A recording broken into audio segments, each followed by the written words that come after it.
This is question 5 from paper 2-1 from the Cambridge International June set of exams 2020. You can find a link to an image of this question in the description below, and I recommend you try the question before looking at my solutions. This is a really interesting question. Part 1 asks us to use calculus really to find this answer here. Part 2 uses our logic really to deduce an answer, and Part C asks us to use the iterative formula to get a solution or to go towards an accurate enough solution. So let's go through each of these quite carefully in each part. So part 1 gives us this drawing here, gives us this equation for this curve, and asks us to show that x would equal the cube root of 1.5 x squared. So x is on both sides, important to notice, the cotan of 2x. Now, I know a lot of students in Ireland sometimes watch these questions and other places in the world. For example, not every place in the world would use cotan too often. Cotangent x is the same as 1 over the tangent of x. It just comes up so much, some people use this. I guess it would also be the same as tangent of x to the power of minus 1, but be very careful, that is not the same as the minus 1 tangent of x. Alright, that is not the same as that. It's actually one of the big mistakes in maths that we use notation like that. It's a bit of a mess because despite this not being equal, tangent x to the power of 2 is equal to tangent squared x. This is equal, but this isn't equal. Very confusing.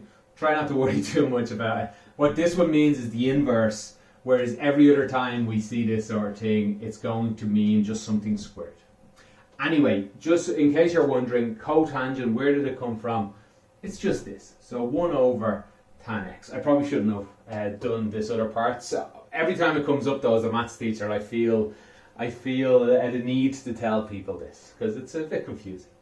Okay, so how do we do this? They tell us that m is a maximum, a local maximum of this curve. Now that should have your senses tingling that, oh, I should differentiate them. So that's what we're going to do. I want to find dy dx.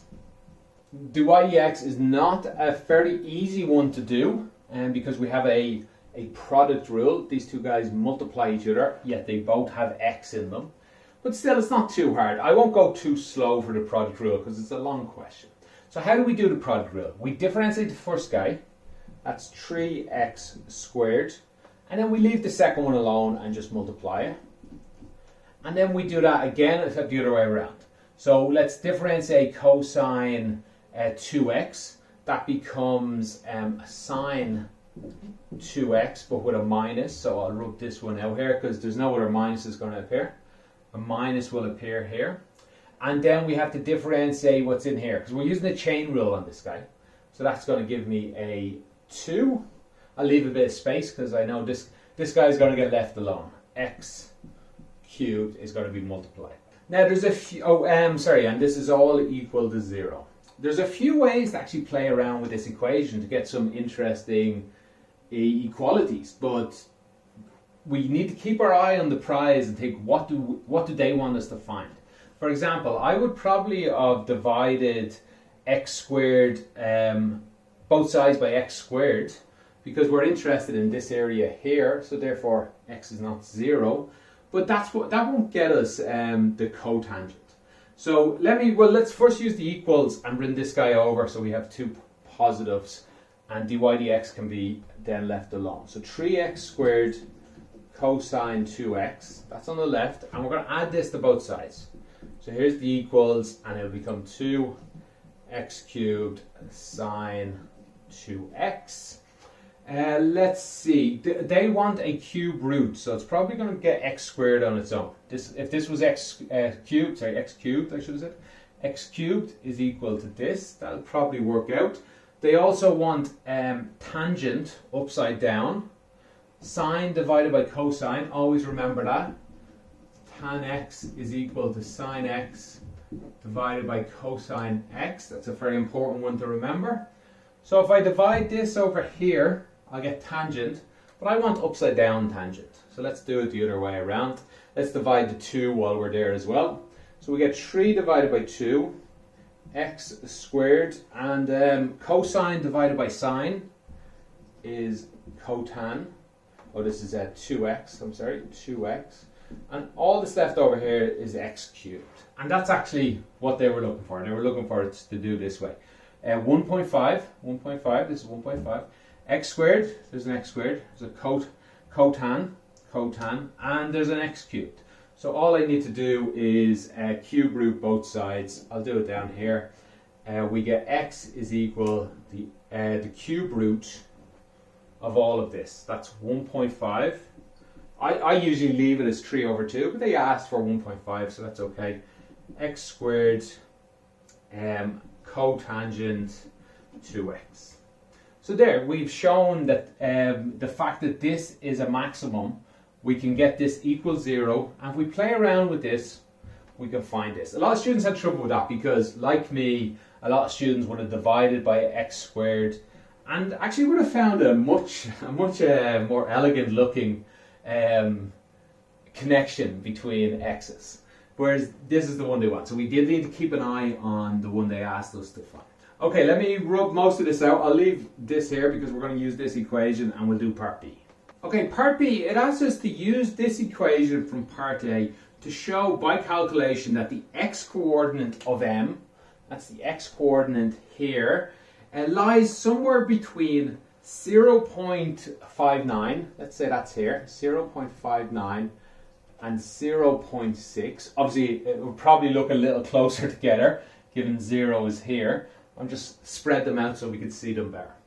Okay, so they'd like us to check by calculation if m is between these two. So how we do that is simply by putting in x. They tell us x is here, 0.59. Let's put that in and see what happens. If we get 0.59 on the left is equal to the cube root, and you're going to have to use your calculator here, I would have thought. So on my calculator, you can put it all in one go. There's a couple of ways. I tend to start here. So on my calculator, I'd put 0.59, then I'd put squared, then I'd multiply by 1.5, then I'd multiply by cotangent of, and it would open a bracket, of 2 multiplied by 0.59, and I'd make sure to close the bracket there, and then I would get to the power of 1 over 3, or the cube root your calculator might have. And if you do all that, I have the answer done out on a page here. Let me see what I got. On the left you get 0.59, and on the right we get 0.59918. So it's not the exact point. At the exact point, if we were correct, if we picked the exact point, we'd get the left and the right equal each other. So we got the left and the right to be off. That doesn't tell us anything quite yet. We need to do the same thing again, 0.6 on the left, and you need to do the same again on your calculator. It'll take a few minutes if you're bad at a calculator. Well, it'll take you 2 or 3 minutes if you're bad at a calculator, but it'll probably take 30-40 seconds even if you're good. I recommend getting good. I recommend saving those times. It will also stop at making mistakes. Hopefully it's not a week or two before your exam. Hopefully you have time to study, and that's what study will do. It will help you get better at questions like this. And using your calculator is a skill that you need to practice. Okay, if we put 0.6 in, we will get 0.59434. So this is actually enough to answer the question. Now, you might not be clear quite why, and you will probably have to add in a few lines of English to explain yourself. Although I think the exam will take what I've written here, but it's good for you to understand it along with it. Okay, so when we put in 0.59, on one side we got something bigger. So we put this in one side. They're meant to equal. This one side, this was bigger. When we put this in, this was smaller. So we must have narrowed in on the answer. The answer must be somewhere between these two guys. And you could just write something like that in English. The answer lies between these two because there was a positive gap between them and a negative gap between these two. I'm not sure I can think of a better sentence to explain that. I'm sure there are plenty out there. So if somebody's watching this video and can think of a better way to say that, please put it in the comments below and I'll amend the video. I'll put a little a sentence in it to help other students that come along. Okay, with that, let's move on to Part C. Part C asks us to use the iterative formula based on the equation from Part 1. That's this equation here. To find the x-coordinate of m correct to 3 significant figures. So at the moment we know it's between here and here. So that's actually a bit of an understanding of where it is. So they'd like us to find it within 3 significant figures. One option you could have is just start guessing other numbers. We know it's bigger than 0.5, we got a positive gap. We know it's negative than 0.6, we got a negative gap. Let's just start guessing other answers. That's one way to do it. There's a much better way, and they told us what it is. It's the iterative formula. And that's it. This is how we do it. If we get any equation we want, like this one, if we turn it into x equals, like this is, x equals here, we can change this. We can say our first answer for x is here. Well, sorry, our first answer would be here.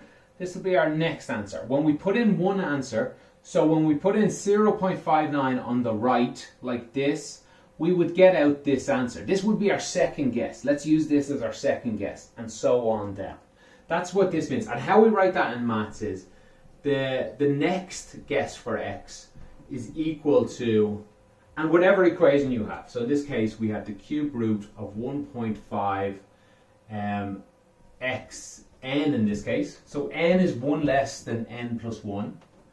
Xn cotangent of 2 xn. Oh, something I never mentioned earlier when doing this. Some calculators don't even have cotan. So remember, instead of multiplying by cotan, we actually have to divide. Since we used cotan here, let's not use it here. We are actually going to have to divide by tangent 2xn in this case. At least my calculator doesn't have cotan. I believe depending where you are in the world, you might have cotan on your calculator. Okay, so how do we do this? We just take any guess we want, start with any number we want. In this case, we already have 2 starting points, so pick one of them. Which did I pick? I started with 0.6 here. So we take our first guess, and in this case, our first guess would be 0.6. So let's write this out again. x1, our first guess is equal to 0.6. We then put 0.6 into this calculator and we get our second guess, where x1 is here, then x2 will come out as our answer.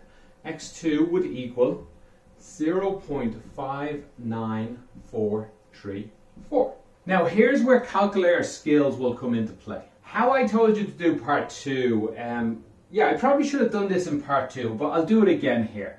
Let me redo how to do this question here. And it's the same as I would have done here.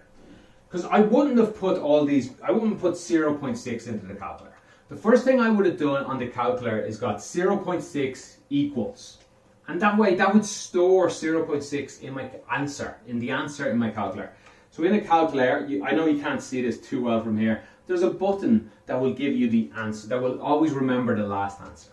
So how I actually would have done this, yeah, let me write it out like this. I wouldn't have wrote this part, but I would have put in a bracket. I would have opened the bracket up knowing that I needed this cube root. Then I would have got 1.5 multiplied by, and I wouldn't have pressed 0.6, I would have pressed answer. Let's put a little box around this because it's a button. Then I would have divided by, and I would have pressed tangent, and then I would have pressed, I guess, 2 multiplied by answer again. And I would have remembered to close my bracket, so there's a bracket button in your calculator, and I would have to the power of, so I guess that's, well, it's different in different calculators, x to the power of a blank, but I would have got it to the power of 1/3.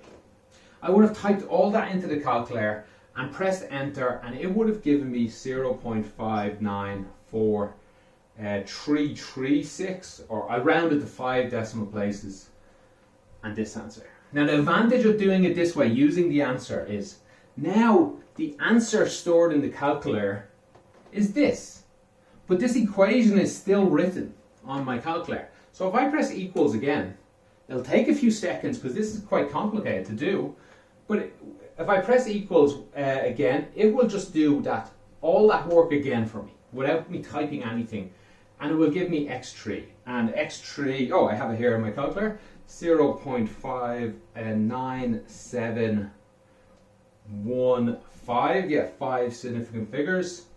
X4, again we press equals again, it'll take nearly a whole second because it's hard work.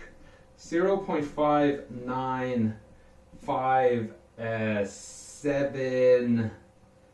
oh, just under, so 77. Do it again, and you just have to stay going until 3 significant figures make themselves clear. So in this case, we got 954, 594, 597, 596. So we're not actually getting the same answer yet. So 595. Oh, this is still this answer. Let me do that again. So 59645.